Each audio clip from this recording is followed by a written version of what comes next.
A standoff is underway in Oregon as armed protesters, frustrated with the federal government's use of public lands, occupy a wildlife refuge. It's a peaceful protest, unlike some similar occupations of the recent past. This is the latest event in a day of remarkable events here at Waco at the Branch Davidian compound. Perhaps the most infamous standoff in U.S. history was in Waco, Texas in 1993. It started with a failed attempt to execute a search warrant for illegal firearms on a group of religious followers led by David Koresh.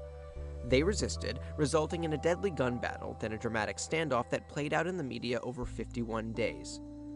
Federal agents raided the compound, but followers fought back and a huge fire erupted. In the end, 82 sect members, including Koresh, and about 24 children died. 4 agents were also killed. New government report goes public today. It's expected to contain sharp criticism of the ill-fated federal raid on the Branch Davidian compound in Waco, Texas.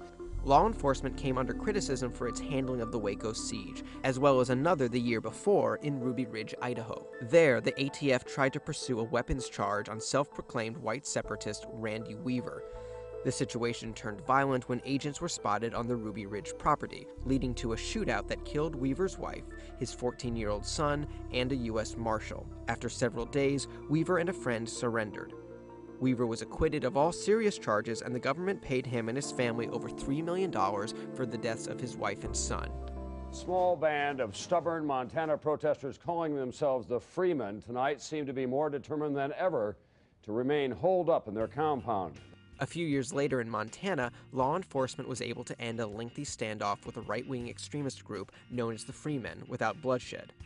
The Freemen, who rejected all governmental controls, especially taxes, had been wanted on a range of charges. They peacefully surrendered after 81 days. More recently, in 2014, there was a standoff between a Nevada rancher named Cliven Bundy and the Bureau of Land Management. The agency seized Bundy's cattle for not paying fees for grazing on public land. Agents met resistance from hundreds of protesters, some armed. Authorities ended up releasing the cattle out of concerns for public safety. Bundy is also linked to the current situation in Oregon. His sons are occupiers in the dispute, which was triggered in protest of a prison sentence for local ranchers who had burned federal land, making it the latest battle in a long-running fight over the boundaries of federal power.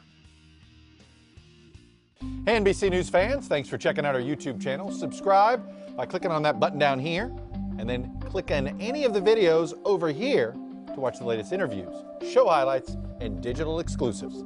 Thanks for watching.